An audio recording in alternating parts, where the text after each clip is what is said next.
Hello everybody, I'm Jackie K. Cooper, and my entertainment rundown for today is a review of the film Emma. Now, Emma is based on a book by Jane Austen, who also wrote Pride and Prejudice, which was made into a movie with Keira Knightley, which is one of my all-time favorite films. And this movie has been made before. This time out, Emma is played by Anya Taylor-Joy. But a few years ago, I think I saw a movie and Emma was played by Gwyneth Paltrow. I think I've got that right. You can check me on it. But the film takes place, in 1800s England, and Emma is a young girl who has, wealth and breeding and background, the whole thing. She lives with her father, who's played by Bill Nighy. They live in an estate, and the people of neighboring communities really respect the family, and she's held in a position of great esteem. And she has her crowd, friends that she gives advice to, that she seems to think that is her role in life, is determine who is right for who and who is wrong for whatever. And she will take people into her confidence and say, oh, you received that wedding proposal. No, that's not a good thing for you to do. And this person would be right for you, or that person would be wrong for you. And she thinks that, she has some kind of inside knowledge that gives her the right to do this. She especially is concerned about her friend Harriet, played by Mia Goth, and, what is the best outcome for Harriet, who does not have as much of the social, rights as Emma has. Now, Emma has a best friend who is played by Johnny Flynn. He kind of tries to keep her, on the straight and narrow, with not become too overbearing. And of course, you kind of feel from the earliest part of the movie that he has some feelings for her, but he doesn't let her know it. He just plays the friendship role and lets it go that way. This movie is beautifully shot. I mean, England may have a lot of rainy weather or whatever, but everything in this film seems to be, bright sunny skies, green fields.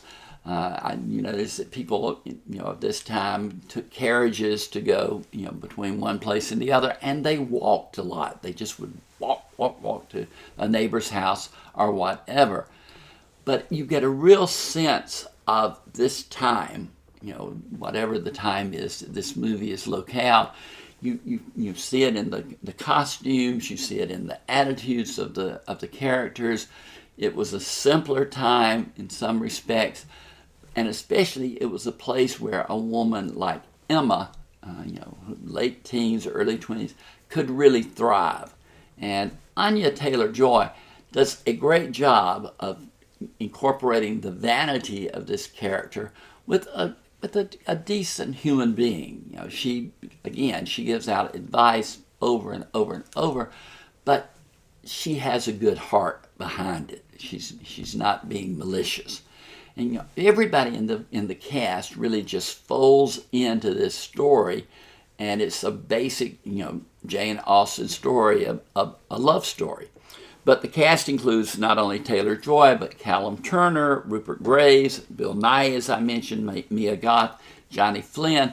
These are all excellent actors who just embrace the Austen atmosphere that is there and present the story in an enjoyable fashion.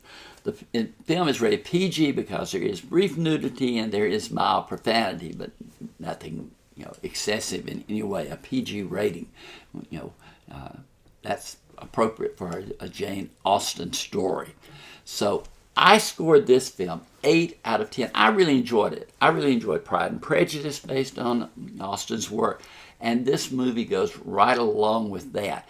It's one of the best things that I've seen in a while. If you like this type of movie, and it's a character movie, there's no, big, drama that's involved in any way. It's just a character study and a love story.